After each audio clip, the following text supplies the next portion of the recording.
I'm Dr. Manju Bala Yadav, Associate Professor in Chemistry, Government College, Kota. Last lecture में हमने exothermic और endothermic reactions के बारे में पढ़ा था। आगे अब हम किरचॉफ इक्वेशन जो कि effect of enthalpy on temperature को बताती है उसको देखेंगे।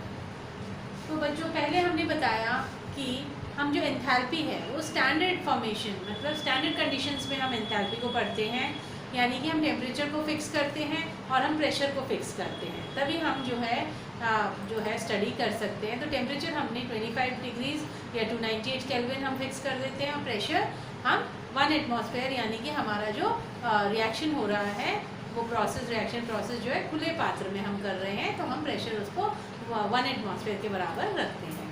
तो एंथैल्पी जो है वो उनकी जो फिक्स वैल्यू है स्टैंडर्ड एंथैल्पी की वो हम देखते हैं। अब आज हम पढ़ेंगे what is the effect of temperature on enthalpy, that is the Kirchhoff's equation. ये पढ़ने के लिए अगर हम देखें कि भाई एंथैल्पी चेंज क्या होता है, तो हम मानते हैं कि enthalpy change is HB minus HA। Suppose A और B आपका रिएक्शन हो रहा है, A आपका रिएक्टेंट है और A आपका रिएक्टेंट है और B आपका प्रोडक्ट है। तो यहाँ पर जो चेंज इन एंथैल्पी होगी वो क्या होगी, HB माइनस HA।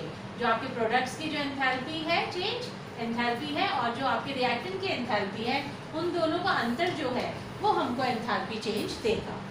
अब अगर हम इसको डिफरेंशिएट करें इस इक्वेशन को, तो हमारा change of del H upon del T and del HB upon del T और डेल HA अपॉन HT। तो अगर हम इसका डिफरेंशियल देख रहे हैं, अब हमें बच्चों पता है कि हम पहले पढ़ चुके हैं कि व्हाट इज डेल HB या del H upon del T, that is the change of enthalpy with temperature. ये क्या बोलते हैं, this is the specific heat at constant pressure, CP जिसको हम बोलते हैं। और ये क्या हो जाएगा, CP फॉर द रिएक्टेंट्स। तो CP minus CPB minus CP, ये क्या हो जाएगा, del CP, that is the change in आपका स्पेसिफिक हीट।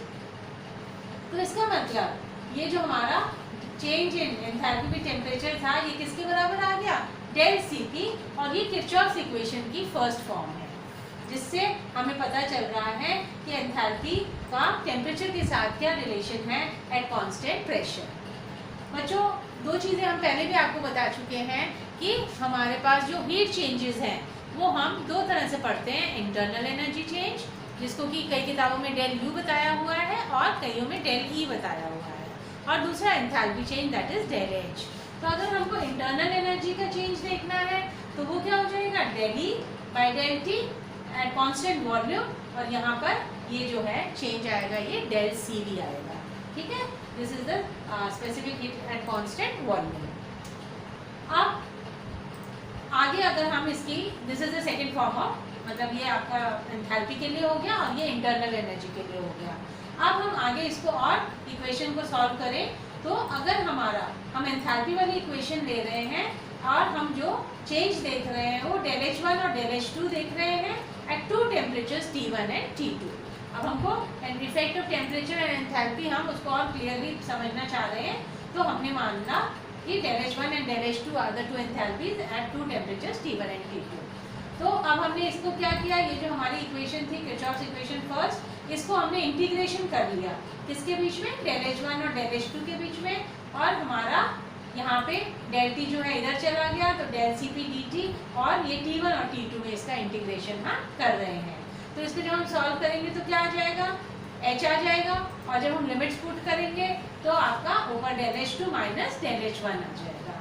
इसका इंटीग्रेशन से आपको डेल H निकल जाएगा, और फिर हमने उसकी वैल्यूज पुट कर दी, upper limit minus lower limit. इसी तरह से डेल CP और ये आपका T आ जाएगा। डेल CP जो है वो कांस्टेंट है, इसलिए उसमें कोई चेंज नहीं आएगा, और फिर ये T का मान हम लिमिट्स पुट कर देंगे तो T2 माइनस T1। तो ये हमारी जो है किरचॉफ्स की एक डिफरेंट फॉर्म ऑफ इक्वेशन आ गई। और इसको हम और क्या लिख सकते हैं, दिस इज द, अब इसमें डेल H2 क्या निकालेंगे आप, डेल H1 इधर जाके डेल H1 प्लस में हो जाएगा और plus del CP T2 minus T1, और इंटरनल एनर्जी चेंज में लिखेंगे तो del E2 is equal to del E1 plus del CV T2 minus T1।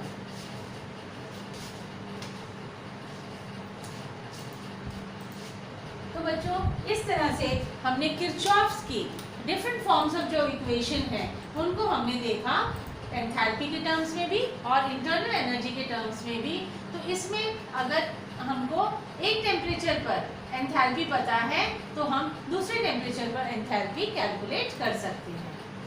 अब एंथैल्पी जो है वो हम कई तरह से जो है थर्मोडायनेमिक्स में, थर्मोकेमिस्ट्री में हम पढ़ते हैं। Enthalpy of formation, enthalpy of combustion, enthalpy of neutralisation, enthalpy of solution, है ना। तो हम एक एक करके सारे एंथैल्पीज को हम एक बार उनका ब्रीफ आइडिया लेंगे और फिर इसके ऊपर, इस टॉपिक के ऊपर न्यूमेरिकल्स बहुत इंपॉर्टेंट है, उनको हम देखते जाएंगे। तो सबसे पहले हम देख रहे हैं कि एंथैल्पी ऑफ फॉर्मेशन क्या होता है, जिसको कि हम संभवन ऊष्मा बोलते हैं। तो हम इसकी डेफिनेशन देखते हैं। It is the amount of heat absorbed और released when 1 mole of compound is formed by its constituent elements in their free natural state। बच्चों ये जो डेफिनेशन है ये आपको अगर समझ में आ जाएगी तो आपको एंथैल्पी का कंसेप्ट समझ में आ जाएगा। हम कह रहे हैं कि एंथैल्पी क्या है, वो अमाउंट ऑफ हीट है जो कि या तो एब्जॉर्ब होगी यानी कि अवशोषण होगा या उत्सर्जन होगा, रिलीज होगी। कब? जब 1 मोल कंपाउंड का जो है वो फॉर्म हो रहा है, किससे? उसके जो कॉन्स्टिट्यूएंट एलिमेंट्स हैं और वो किस में है? फ्री नेचुरल स्टेट में है। तो यहाँ पर दो चीज़ें हमको देखनी है कि एक तो कौन से कितने कंपाउंड से रिलीज हो रही है अमाउंट ऑफ हीट एनर्जी, 1 मोल। हमारा कंपाउंड जो है वो 1 मोल होना चाहिए। तो जब वो 1 मोल का फॉर्मेशन हो रहा है और किससे हो रहा है? उसके कॉन्स्टिट्यूएंट एलिमेंट से हो रहा है जो कि फ्री नेचुरल स्टेट में है, तो उसको हम जो हीट एब्जॉर्ब या रिलीज है उसको एंथैल्पी ऑफ फॉर्मेशन बोलेंगे। फॉर एग्जांपल, और हमको पता है कि स्टैंडर्ड एंथैल्पी ऑफ फॉर्मेशन क्या होगी, जब हम 25 डिग्रीज पे यानी कि 298 केल्विन और 1 एटमॉस्फेयर के ऊपर प्रेशर पड़ेंगे तो हमारा जो एंथैल्पी निकलेगी वो कैसी निकलेगी? स्टैंडर्ड एंथैल्पी ऑफ फॉर्मेशन निकलेगी। तो संभवन ऊष्मा मतलब कहाँ से आ रहा है? फॉर्मेशन से आ रहा है। अब एग्जाम्पल हमारा जो है पानी, वाटर, उसका हम फॉर्मेशन देखें तो वो किससे बनता है? H2 + O2 gives you H2O। अब यहाँ पर H2 और O2 दोनों गैसीय स्टेट में है और H2O जो है लिक्विड स्टेट में है। अब आप देख रहे हैं कि हमने इसका 1 मोल लिया है, इसलिए हमने इसको यहाँ हाफ कर दिया ऑक्सीजन को 1 मोल लेने के लिए, ठीक है। और इसकी जो एंथैल्पी है वो क्या है? -400 किलो जूल्स पर मोल भी बोल सकते हैं। 1 मोल के लिए है तो पर मोल भी हो गई। अब बच्चों यहाँ पर अगर हमको एंथैल्पी ऑफ फॉर्मेशन निकालनी है तो हमारा फॉर्मूला क्या होता है? HP - HR, जो प्रोडक्ट्स की एंथैल्पी है माइनस जो रिएक्टेंट्स की एंथैल्पी है। तो यहाँ पे प्रोडक्ट क्या है? वाटर है, 1 मोल ही है, तो उसके लिए जो ऊर्जा निकल रही है एक्सोथर्मिक रिएक्शन है, एनर्जी रिलीज हो रही है। तो यहाँ पर -400 हो गया। अब ये तो क्या हो गया? -400 प्रोडक्ट का हो गया। अब रिएक्टेंट की बात करें हम, रिएक्टेंट साइड देखिए आप, रिएक्टेंट साइड में आप क्या देख रहे हैं कि दोनों जो हाइड्रोजन और ऑक्सीजन है वो नेचुरली अक्रिंग स्टेट्स हैं, नेचुरली अक्रिंग जो है वो मॉलिक्यूल्स हैं। और इस तरह से और भी हम देख सकते हैं, नाइट्रोजन है, क्लोरीन है, ब्रोमीन है, जो भी हमको नेचुरली अक्रिंग स्टेट में मिल रही है उनके लिए जो एंथैल्पी ऑफ फॉर्मेशन है वो 0 होता है। इसलिए ये चीज़ जब हम एंथैल्पी ऑफ फॉर्मेशन पढ़ रहे हैं तो बिल्कुल क्लियर होनी चाहिए कि एंथैल्पी ऑफ फॉर्मेशन केवल किसकी होगी? जो कंपाउंड फॉर्म हो रहा है और वो जिससे बन रहा है वो नेचुरली अक्रिंग स्टेट्स में है, इसलिए उनकी एंथैल्पी ऑफ फॉर्मेशन 0 होगी। इसलिए हमेशा जो एंथैल्पी चेंज है वो किसके बराबर होगा? एंथैल्पी ऑफ फॉर्मेशन के बराबर होगा, ठीक है। तो यहाँ पे ये -400 -0 है, तो इसकी जो एंथैल्पी ऑफ फॉर्मेशन वो 400 किलो जूल्स ही हो गई, यानी कि एंथैल्पी भी -400 किलो जूल्स और एंथैल्पी ऑफ फॉर्मेशन भी। अब हम इसका दूसरा एग्जाम्पल देखें। H2 plus Cl2 gives you 2HCl। ये रिएक्शन हम पढ़ते हैं, हाइड्रोजन और क्लोरीन जो है गैसियस फॉर्म में है और जो हमारा HCl बन रही है वो भी गैसियस फॉर्म में है। तो यहाँ पर हमको जो डेलेज मिल रही है, जो एनर्जी रिलीज हो रही है इस प्रोसेस में, वो क्या है -44 किलो जूल्स। अब बच्चों यहाँ पे सबसे पहले जब एंथैल्पी ऑफ फॉर्मेशन की हम बात करते हैं तो सीधा आपको जो प्रोडक्ट है उसको ध्यान से देखना है कि उसमें कितने मोल्स हैं, क्योंकि हमको तो एक मोल के लिए जो एनर्जी रिलीज या एब्जॉर्ब्ड है हम उसको मानते हैं एंथैल्पी ऑफ फॉर्मेशन। तो यहाँ पे 2HCl है और यहाँ पे एंथैल्पी जो है -44 है, तो एक मोल के लिए क्या हो जाएगी -22 किलो जूल्स हो जाएगी। और इसको हम ऐसे भी समझ सकते हैं कि हमारा जो एंथैल्पी ऑफ फॉर्मेशन है वो क्या है Hp - HR। Hp क्या है आपका 2HCl, प्रोडक्ट जो है 2 मोल्स है 2HCl है, ये दोनों नेचुरली अकरिंग स्टेट्स में है, 0 हो गए तो आपका -44 हो गया। ठीक है। आप बच्चों ये जो एंथैल्पी है, एंथैल्पी हम क्या मानते हैं कि एंथैल्पी जो है वो एक्सट्रिंसिक प्रॉपर्टी है। कैसी प्रॉपर्टी है? एक्सट्रिंसिक प्रॉपर्टी है, यानी कि वो जो है वो मास के ऊपर डिपेंड करती है। ठीक है। तो यहाँ पर ये 2HCl, हम प्रोडक्ट कितना है 2HCl है, -0 = -44। तो जब हम एक HCl के लिए निकालेंगे तो फॉर्मेशन क्या हो जाएगा, enthalpy of formation -22 kilo joules. तो इस प्रकार से हम इसको आगे और देखते हैं।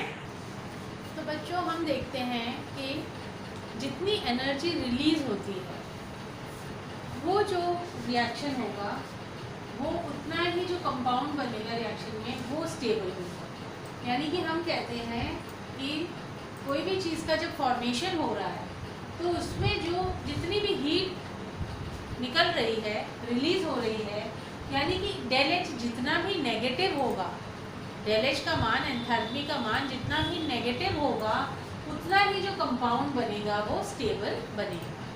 तो ये चीज़ हमें पता होनी चाहिए कि यानी कि एक्सोथर्मिक रिएक्शंस हैं, यहाँ पे की हीट निकल रही है, वहाँ पे जो कंपाउंड्स बनेंगे वो स्टेबल बनेंगे as compared to endothermic reactions. अब हमें ये भी पता होना चाहिए कि एंथैल्पी जो है वो किन किन फैक्टर्स के ऊपर, कारकों के ऊपर निर्भर करती है। तो हम देखते हैं कि एंथैल्पी जो है वो एक तो फिजिकल स्टेट, हमने पहले भी बताया था कि कोई भी जब हम रिएक्शन लिखते हैं तो हमें उसमें फिजिकल स्टेट जरूर लिखनी है कि सॉलिड है, लिक्विड है या गैसियस है।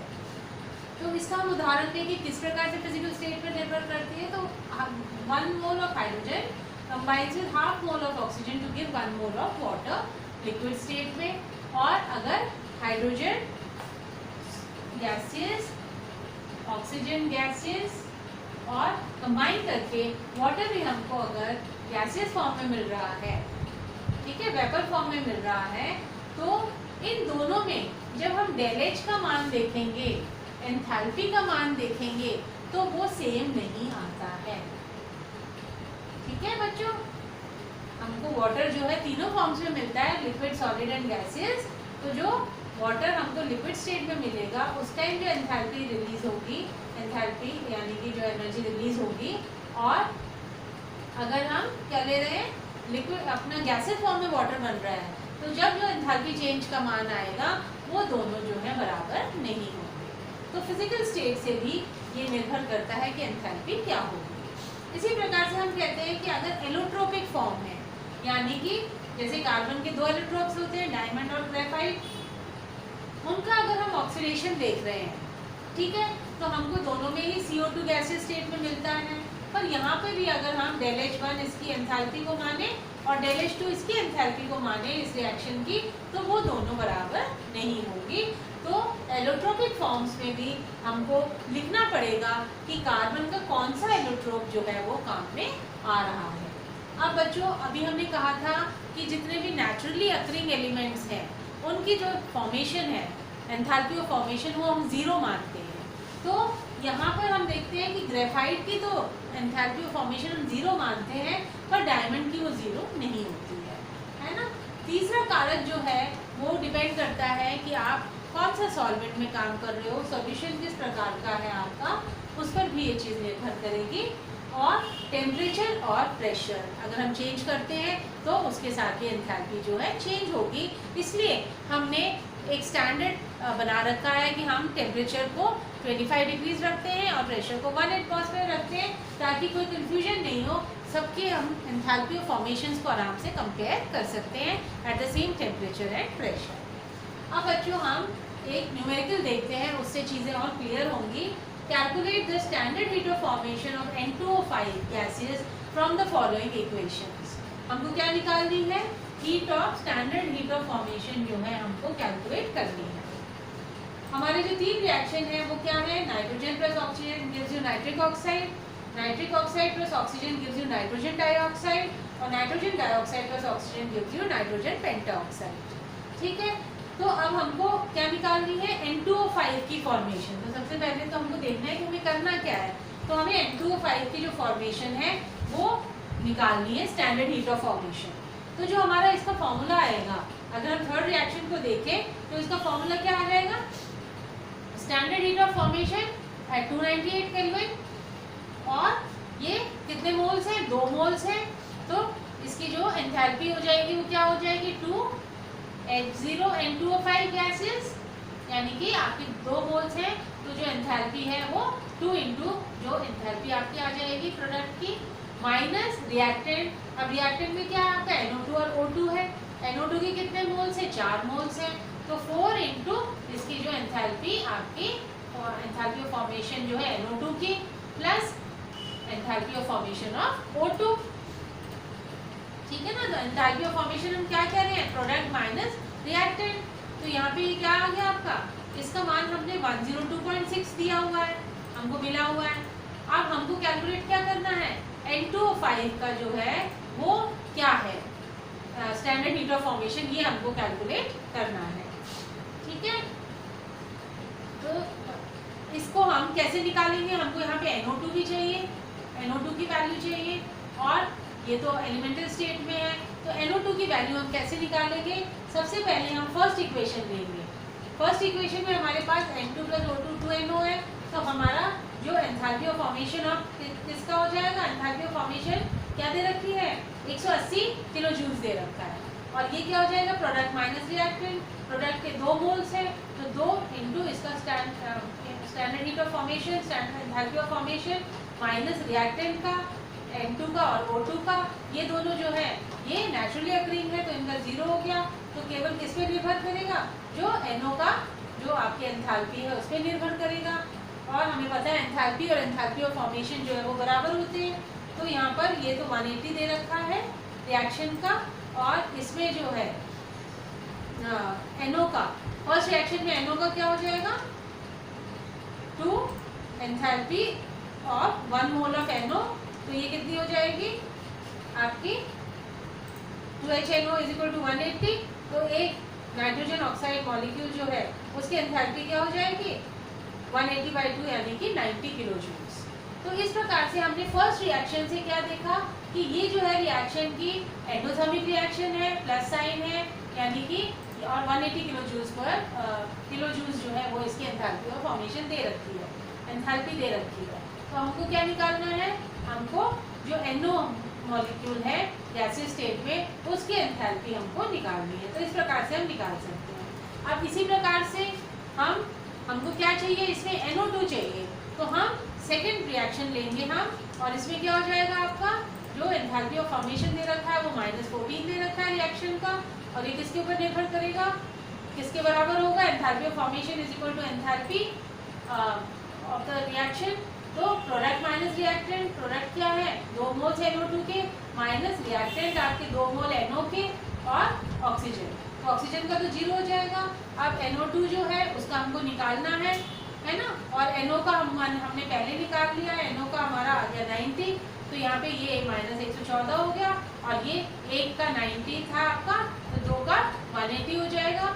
इस प्रकार से आप NO2 का आप निकालोगे तो कितना हो जाएगा -14 प्लस 180 इज इक्वल टू 66, और 1 मोल का निकालेंगे तो 66/2 33 किलो जूल्स। ठीक है, अब ये हम वापस से अपने मेन जो enthalpy of formation of N2O5 पे आ जाए, हमको क्या निकालना है, H0 N2O5 निकालना है। तो इस रिएक्शन के लिए ये कितना था, -102.6, ये हमको निकालना है। और NO2 का कितना निकल गया 33, पर हमारे पास कितने मोल्स है 4, तो 4 × 33 + 0 हो जाएगा। और यहाँ पे अब आपका इसको हम इधर ले आते हैं, तो यहाँ पे -102.6, ठीक है, इसको आपने यहीं रखा है यानी कि एक तरह से, और यहाँ पर हम इसको यहाँ ले आए तो -102.6 प्लस इसको मल्टीप्लाई करेंगे तो 132 यानी कि 229.4 आ गया। तो एक मोल का कितना हो गया N2O5 के 29.4/2 यानी कि 14.7 किलो जूल्स। तो इस तरह से हमने देखा कि हम अगर हमको N2O5 की स्टैंडर्ड हीट ऑफ फॉर्मेशन निकालनी है तो हम सीधा रिएक्शन से नहीं निकाल सकते, क्योंकि हमें पता होनी चाहिए कि इसमें जो प्रोडक्ट रिएक्टेंट है NO2 उसकी एंथैल्पी ऑफ फॉर्मेशन क्या है, और वो हमको किससे पता चलेगी, NO के। तो ये तीनों जो है इंटर रिलेटेड रिएक्शंस है। तो फाइनल जो है वो हमको फर्स्ट और सेकंड इक्वेशंस की हेल्प लेके निकाल सकते हैं। तो इस तरह से बच्चों हम सिंपल हमारा फॉर्मूला है कि एंथैल्पी जो है फॉर्मेशन वो किसके बराबर है, एंथैल्पी के बराबर होती है। तो उससे हम इसको आराम से सॉल्व कर सकते हैं। Thank you.